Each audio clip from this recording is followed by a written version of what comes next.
மணி, உங்களிடமிருந்து ஆரம்பிக்கிறேன்.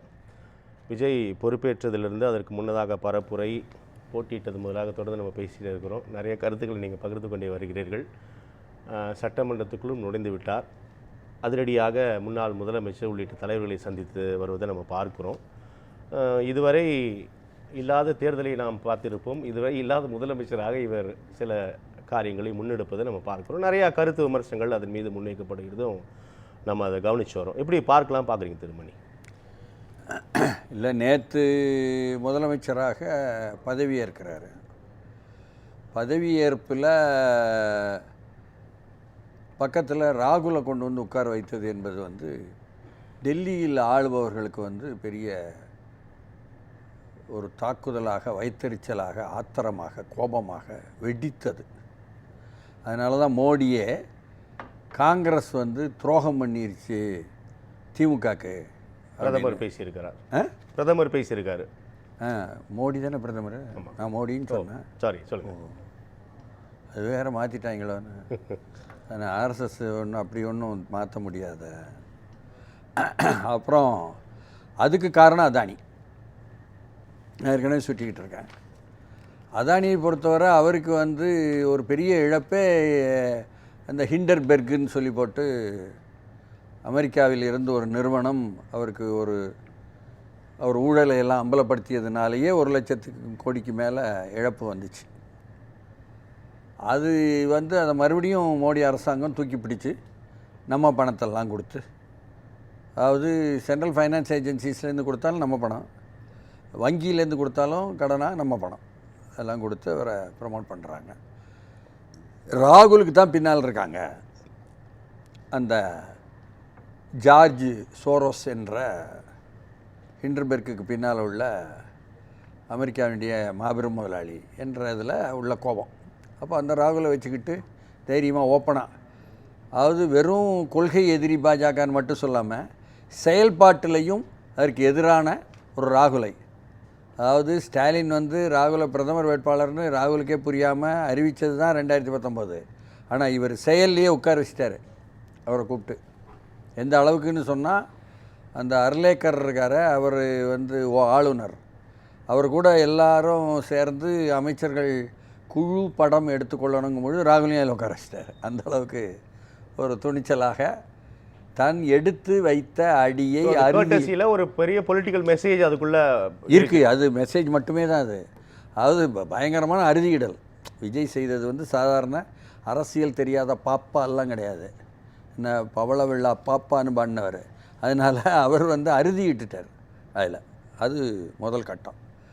என்ன நடந்துருச்சின்னு சொன்னால், தமிழ்த்தாய் வாழ்த்தை 3ஆவதாக போட்டு வந்து ஏமாத்துறோம்னு, வந்து ஏமாத்துறோமா நாங்கள் சின்ன பிள்ளைய அப்போ இருக்கும்போது காங்கிரஸ்காரங்க வந்தே மாதம் சொல்லும்போது வந்து ஏமாத்துறோம்னு சொல்லி அதை பாடுவோம்.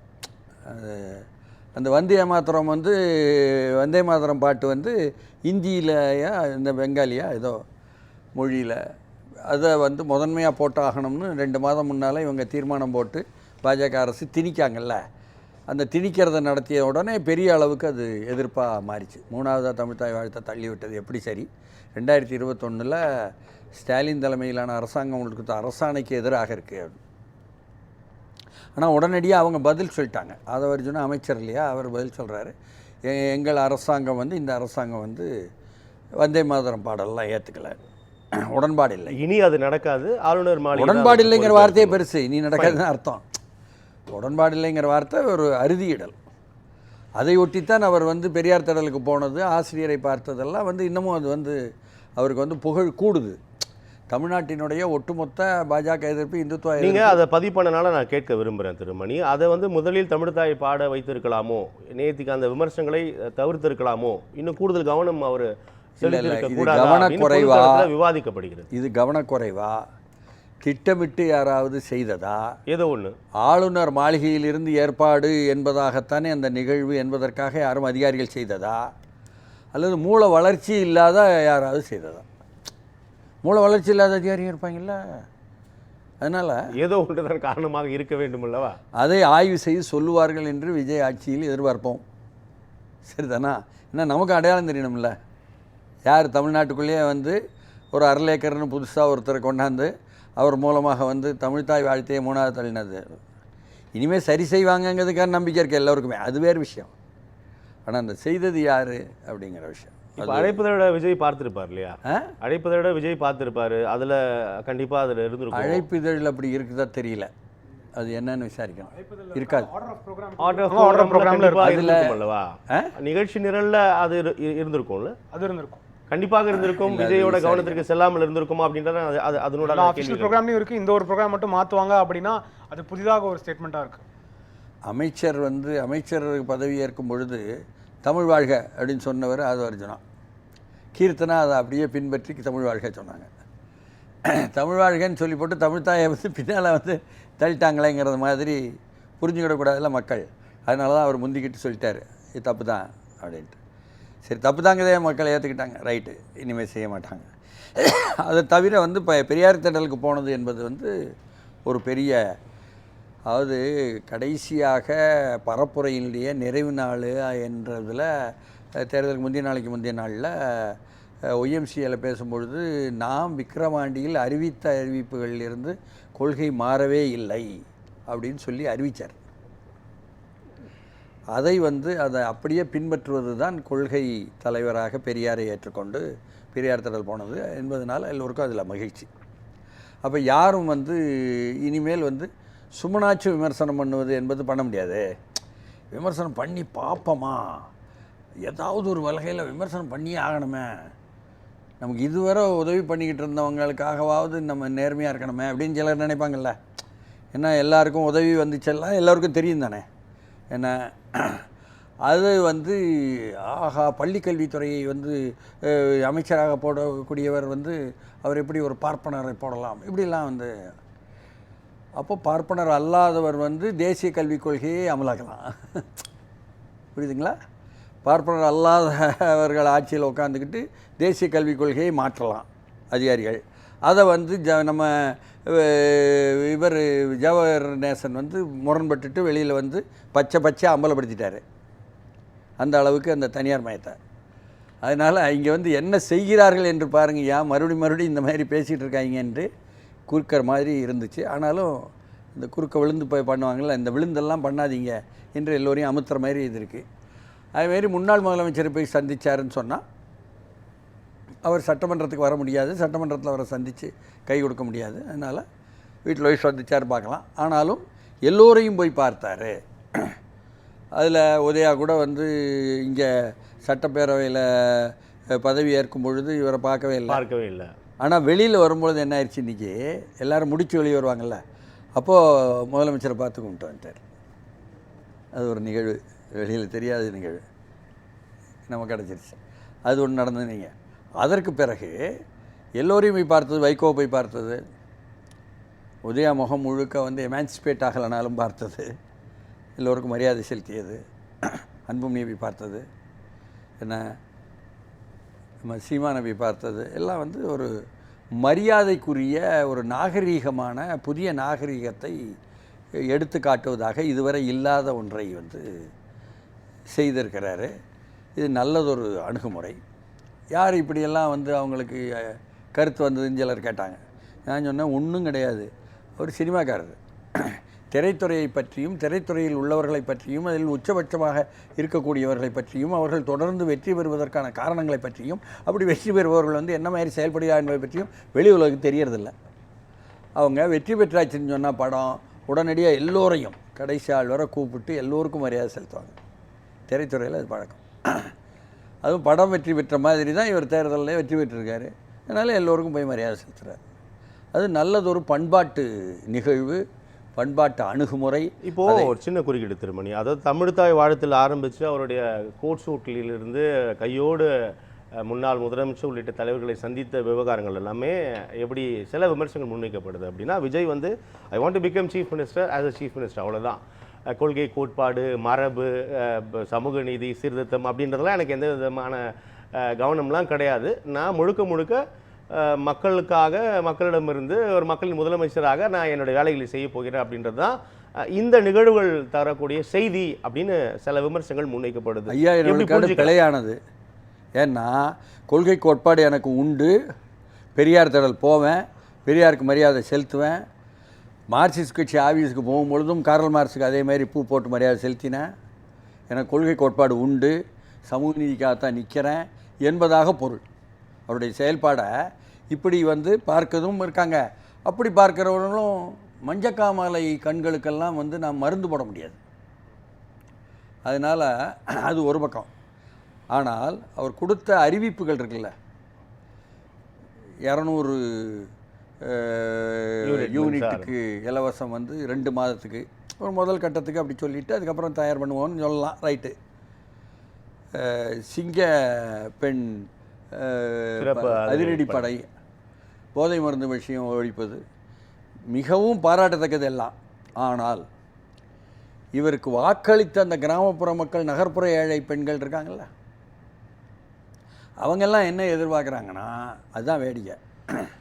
பெண்கள் பாதுகாப்புக்காக இவ்வளோ தூரம் செய்வது, போதை மருந்து தடுப்பது என்பது தான் முக்கியம். அதுதான் பெண்கள் பாதுகாப்புக்கு ஆபத்து என்பது அவர்களுடைய வாழ்வாதாரத்தையும் அவங்களுடைய வாழ்க்கையும் அவர்கள் இருத்தலையும் எல்லாத்தையும் பாதுகாக்கிற அளவுக்கு உயர்ந்த விஷயத்தை செஞ்சிட்டாரு. ஆனாலும் நம்ம மக்கள் வந்து இந்த உயர்ந்த விஷயத்தை வந்து உடனே உட்கொள்ள முடியாதுல்ல. என்ன ஏதாவது ஒரு 2000 இல்லைனாலும் 1000 ரூபா போடுவாருன்னு எதிர்பார்த்தோம் கிராமத்தில். இல்லை, உள்ளபடி அது பெரிய எதிர்பார்ப்பு தான். முதல் கை எடுத்து அதுதான் இருக்கும், அதுவாக தான் இருக்கக்கூடும்னு ஒரு பெரிய எதிர்பார்ப்பு எதிர்பார்க்குறாங்க. ஆனால் நான் வெள்ளை அறிக்கை வெளியிட போகிறேன் அப்படின்னு அதை அப்படி மடைமாற்றி விட்டார் அப்படின்ற ஒரு அதை வெள்ளை அறிக்கை இல்லை. வெள்ளை அறிக்கை என்பது வந்து கஜானாவை காலி பண்ணவர்கள் என்ன அப்படியே வழித்து எடுத்து கொண்டு போனவர்களுக்கு வெள்ளை அறிக்கை வெளியிடவேன்னு சொல்லியிருக்காரு. வெள்ளை அறிக்கை இதுவரை வெளியிட்டுக்கிட்டு தான் இருக்காங்க ஒவ்வொருத்தருமே. ஸ்டாலின் வெளியிட்டார், அதுக்கு முன்னால் வந்து வெளியிட்டாங்க, எல்லாமே வெளியிட்டாங்க. அதனால் அதை வந்து ஒரு விஷயம் இதோட பொருத்தி பார்க்க அதுக்கு இதுக்கு சம்மந்தம் இல்லை. ஆனால் மக்கள் எதிர்பார்ப்பை சொல்கிறேன். இப்போ கிராமங்களில் என்ன பேசுகிறாங்கன்ட்டு, இவர் என்ன எல்லாரையும் போய் பார்த்துட்டு சமரசமாகிக்கிட்டு அப்புறம் எதிர்ப்பே வராமல் பண்ணிடுவார், அப்புறம் நமக்கு வந்து ஒரு 1000 ரூபாயாவது போடுவார்னு நினச்சோம். உடனே ரெக்கரிங் டெபாசிட்டில் போய் போஸ்ட் ஆஃபீஸில் வந்தோடனே என்ன பண்ணுறாங்க, போஸ்ட் ஆஃபீஸில் கொண்டு போடுறாங்க. இவங்க வங்கியிலையும் போடலாம், ஆனாலும் போஸ்ட் ஆஃபீஸில் போட்டால் கொஞ்சம் கூடுதலாக கிடைக்கும் வட்டி. ரெக்கரிங் டெபாசிட்டு அதுலேயே வந்து அந்த வட்டியும் மூலதனமாகி அதுவே கூடுதலாக கிடைக்கும். இதை பெண்கள் வந்து பழக்கமாக்கிட்டாங்க கடந்த சில ஆண்டுகளாக. அதனால் அவங்க எதிர்பார்ப்பு இதுவாக இருக்குது. இந்த செய்தி இப்போ நம்ம சொல்வதனால அரசாங்கத்துக்கு போய் எட்டும், உடனடியாக வந்து அதையும் கூட செய்வார்கள்னு எதிர்பார்ப்போம். அது வேறு விஷயம். நம்ம மக்கள் வந்து உடனடியாக நாளை காலை என்ற விஷயத்தில் இருக்காங்க என்பது தான் நமக்கு புரியுது. ஆனால் தொலைநோக்கு பார்வையில் இது மிகச்சிறப்பு. இனிமேல் வந்து தேவையில்லாமல் விமர்சிப்பது, அப்படி ஏதாவது வாயை கொடுப்பது என்பதை வந்து யாரும் உடனடியாக சில மாதங்களுக்காவது அல்லது ஒரு மாதத்துக்காவது செய்ய முடியாமல் வாயடைத்ததாகிவிட்டது. இவர் நல்ல எண்ணத்தில் செய்த, நாகரீகமாக செய்த, என மரியாதை நிமித்தமாக செய்த அணுகுமுறைகளும் நட்பு முறைகளும், உங்களிடம் தனிப்பட்ட முறையில் எனக்கு எந்த நட்பு அல்லாத நிலைமையும் இல்லை என்பதை நிரூபித்து காட்டிவிட்டு, அதற்கு பிறகு அரசியல் ரீதியில் உள்ள போட்டி, அரசியல் ரீதியில் உள்ள பாதிப்பு, தாக்குதல் என்பதெல்லாம் அப்புறம் தொடரும். அது வேறு, இது வேறு. ஏன்னா இந்த வெறுப்புணர்வு, என்ன ஹேட் கேம்பெயின் என்பதெல்லாம் வந்து பாஜக வந்ததிலிருந்து வேகமாக வந்து பேசப்படுது. ஆனால் ஹேட் கேம்பெயினர் தான் எல்லா அரசியல் கட்சிகளுமே. ஒவ்வொருத்தரும் அந்த வேலை தான் பார்ப்பாங்க அடுத்தவங்கள. ஏன்னா ஆனால் சௌகரியமாக பாஜக மட்டும் சொல்லிட்டாங்க.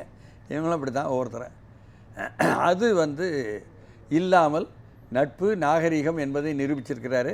அதனால் ரொம்ப ஒரு முதிர்ச்சியான அணுகுமுறை, ஒரு முன்னேறிய அணுகுமுறை, நாகரிகமான அணுகுமுறை தான் பார்க்கலாம். இது திரைத்துறையில் கிடைத்த வெற்றிகளை அவர்கள் எப்படி வந்து அணுகுவார்களோ அதிலிருந்து அவர் கற்றுக்கொண்டது தான் நான் நம்புகிறேன். நம்ம பேச நிமித்தம் என்பதைத்தான் அதிகமாக விழுக்காடுகள் ஒவ்வொருத்தரும் சொல்லியிருக்காங்க. அது சரிதான். என்னென்னா அதை எப்படி அந்த சிந்தனை வருவது என்பது வந்து யாரும் சொல்லிக் கொடுத்து வருவதில்லை. அதான் ஏற்கனவே ஒவ்வொருவரும் தாங்கள் எந்த வழியில் வந்தார்களோ, எந்த பாதையில் வந்தார்களோ அதில் கற்றுக்கொண்ட படிப்பினைகளைத்தான் வந்து இயல்பாக வரும். அதுபோல் இந்த திரைத்துறையை பொறுத்தவரை வெற்றி அடையும் பொழுது, வெற்றி அடைவதற்காக உள்ள பணிகள் என்பது அங்குலம் அங்குலமாக வந்து உச்சபட்ச இயக்குனரோ உச்சபட்ச நடிகரோ வந்து செய்வாங்க. அப்போ தான் வெற்றி பெற முடியும். அப்படி செய்தவர் தான் வந்து விஜய். அதிலிருந்து கற்றுக்கொண்டது என்ன, வெற்றி பெற்றாச்சுன்னா அந்த படம் வந்து உடனடியாக எல்லோரையும் சமமாக, சாதாரணமாக அதில் உள்ள நீங்கள் வந்து லைட் பாய் உட்பட எல்லோரையும் வந்து மரியாதை செலுத்துவாங்க. அது வந்து அவங்க இயல்பாக கற்றுக்கொண்டது. அது நல்ல விஷயந்தான்.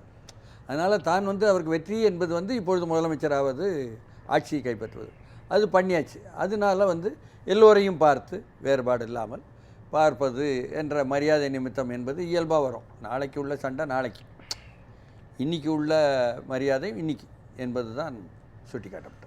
நீங்கள் சில விஷயங்களை சொன்னீங்க, திமுக சில வேலைகளை செய்ததுன்னு. அந்த பின்னணியில் நம்பிக்கை வாக்கெடுப்பிற்காக அப்படின்னும் 18-17 விழுக்காட்டின்னு சொல்லியிருக்காங்க. நம்பிக்கை வாக்கெடுப்பு என்பது 13ஆம் தேதி வருதுங்க, புரியுதுங்களா?